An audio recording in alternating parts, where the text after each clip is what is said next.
Alrighty, I think we firing on all pistons. I think we are. We sure are. Okay. Hello and welcome everybody to another live stream for the Capo feature film. For those of you just tuning in for the first time, my name is Jeremy Molly. I'm the runner director of Capo, which is a feature-length film which is currently being financed. We're in the process of raising funds for that. And what this essentially is, it's a part of a ongoing series of live streams where we've been informing people about what's led us up to this point to get the project to where it is, such as, what's behind the story, how we wrote the screenplay, and so on. And then also just giving people a day-to-day, week-to-week view of what's happening as we bring this project to life. So as you would have seen when you had tuned in from the title, today I'm going to be talking about what generally makes a film investable and how that actually applies to the Capo and some of the things we're doing around thinking about making it investable, and also really de-risking is what it comes down to, de-risking it for the key stakeholders such as our investors. And really when it comes down to it, a film, as far as who's judging it, it's going to be different for different people. And what I mean by that, how a film is judged by an audience member or a viewer is very different to how me or any other director, me as the creator of that film or part of the creative team of that film, how I judge it's going to be very different. And then there's also how an investor judges it, because they're the one, financially contributing to it. And then we can go into other people, like how a distributor would consider those things. And why it's important to start from that point is that a film to a viewer, at the end of the day, what's the metric that they're going by? And it'll be a couple of things. Usually it's, was that film entertaining? Was that film engaging? Did it make me think differently about the world? There's, and there'll be different segments of audiences that will respond differently. But for a from an investor's point of view, what it comes down to is how does this, and that's where film becomes a commodity, and it's how does this film generate a return on my investment? And there'll be different reasons why an investor is contributing to a film, but that is a big consideration that they've got to take into account. So already there's a big difference in how they judge the success of a film and therefore the investability of it. What we found is that investors coming on board have this recognition, which is really critical, that film is high risk. There's a lot of films that just don't make it, and what I mean by that, they just don't have the level of financial success, critical success that it sets out to, and that's just a reality of the medium, a reality of the industry. And therefore, I always, with every person I've spoken to about coming on board to invest into Capo, it is making them aware that that risk does exist. And once you can move past that, there's so much more to talk about, but that part's really critical. Then the conversation becomes around, to make it investable. Really, what it comes down to is like, how can we do everything in our power to make sure that we de-risk this project as much as possible? And that's something that myself, something that Alexi, our executive producer, something we've talked about at length, to position the project in such a way that we're setting ourselves up for success with the best intentions and with the best chance of delivering that success. Because at the end of the day, as an independent filmmaker, we are, and this isn't exclusive to us, but we are very much saddled with the, we are ever so striving to make a return on investment for our investors, because they're the ones who make this film possible. And therefore we want to, de-risk it as much as possible. There's scenarios where, as an example, You might be able to create a film via grant funding. There's very legitimate ways of doing that. And it might be such that it's not, although it might be desirable, it might not be critical to make a return on investment. So, as an independent filmmaker, that's something we're responsible for doing, and we're going to, like I said, set up the project in such a way that we're going to de-risk it as much as possible and set us up for success.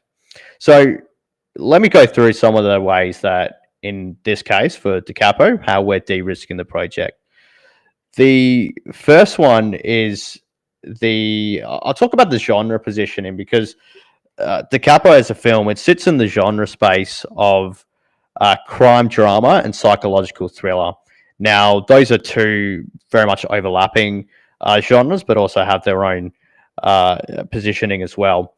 And you open up your your preferred streaming platform wherever you like to watch films, and there'll be very distinctive categories for these two genres. And so what that demonstrates to us is that there's a demand for this, and furthermore, it has that placement of, we can attract the audiences that already enjoy these genres and are excited about these genres, so that we can essentially market to them. Now, what we've also done is gone a step further and identified a subgenre. Now, because Capo is central to the story is Alexander, who's our main character, his sort of parallel journey as an aspiring pianist. His creative passion is very important to this story. So, because of that journey of being a very dedicated musical student, a pianist, we've identified this very strong, I'll describe it as a classical music loving subgenre.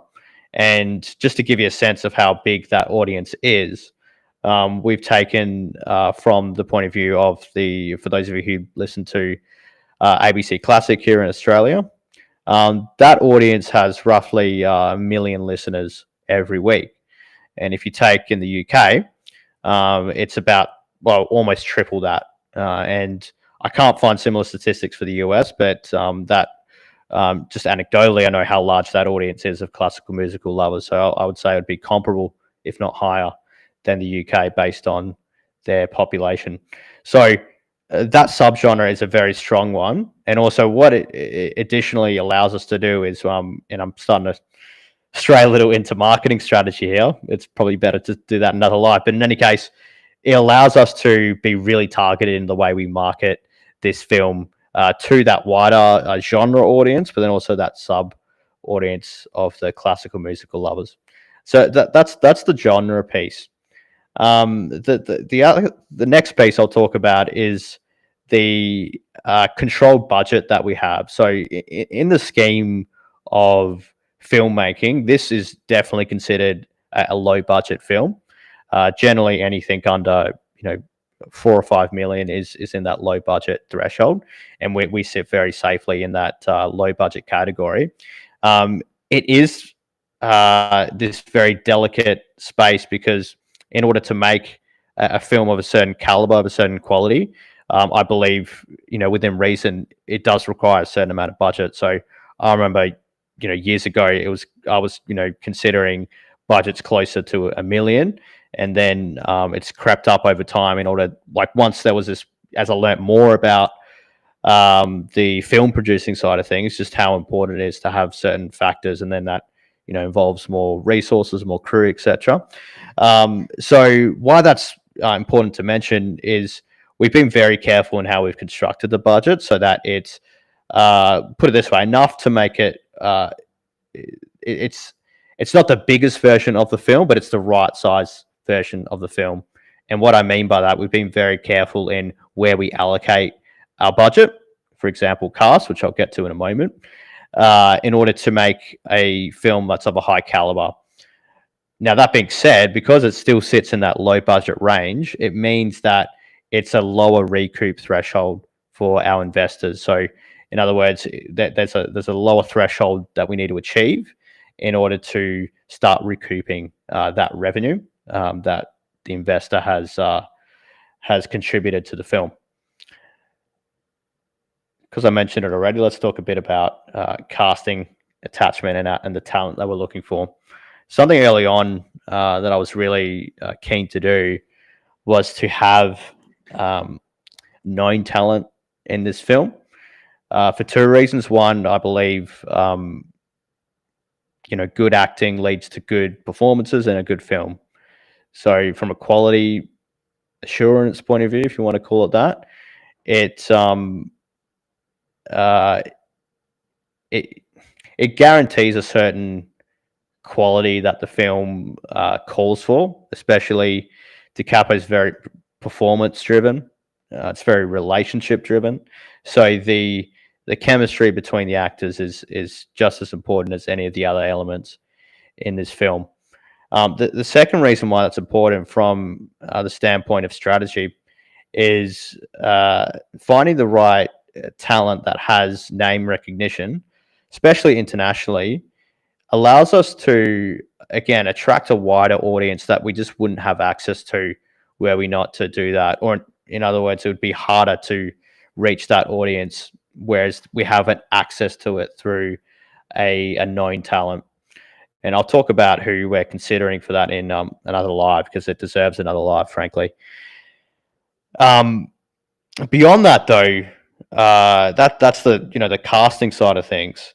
If we talk about the crew for a second, from an executive level of the team that we've been assembling, one thing I've been very conscious of is, given that this is my debut feature film, was trying to get as many access to as much expertise as possible. So I'm very fortunate with the network I've established to know some really great and talented people who have provided advice, etc.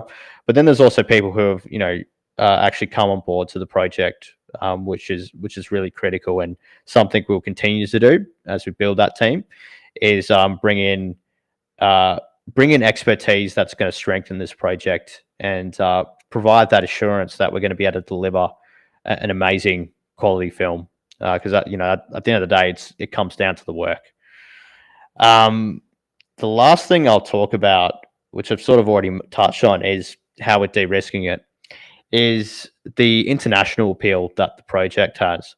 So I couldn't say that I did this intentionally when writing it, but the feedback that I've received whenever people, whether they're in the industry, as in the film industry, whether they're in the industry or outside of the industry, one thing that's been consistent from the feedback is that this has the potential to have international appeal, which is, from a strategy point of view, is really comforting to hear, because it means that we're going to have a much better time when we're looking to sell into international markets, rather than it being an uphill battle right from the beginning.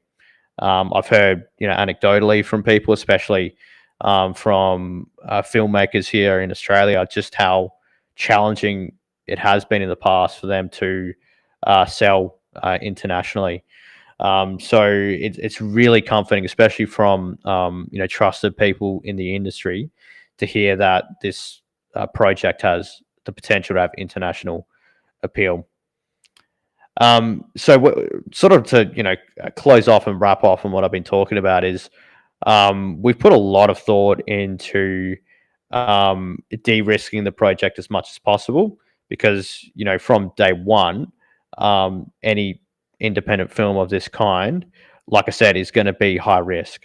So the question isn't so much how do we not make it that way, it's how do we mitigate that risk as much as possible to make sure that we're backing ourselves in the right way, and also, very importantly, making it an investable project for the investors that are coming on board. So on that note, I'm going to close off, and I'll end it more or less the same way I end these lives, just to obviously say thanks for listening if you have been, but then also, if you know of anyone that would be interested in getting involved in this project, I'd recommend you just telling them to tune into these live streams. We're doing them daily at this point, so you can give people really get them up to speed as far as what on earth this project is about, how we're executing on it. But if you're watching this and you are interested in learning more, feel free to reach out to me. Wherever you're watching it, we'll have my contact details, and you're more than welcome to get in touch. But on that note, I will close it off and say a good night for you if you're in Perth, and a good day for you if you're in some other part of the world. Thanks very much.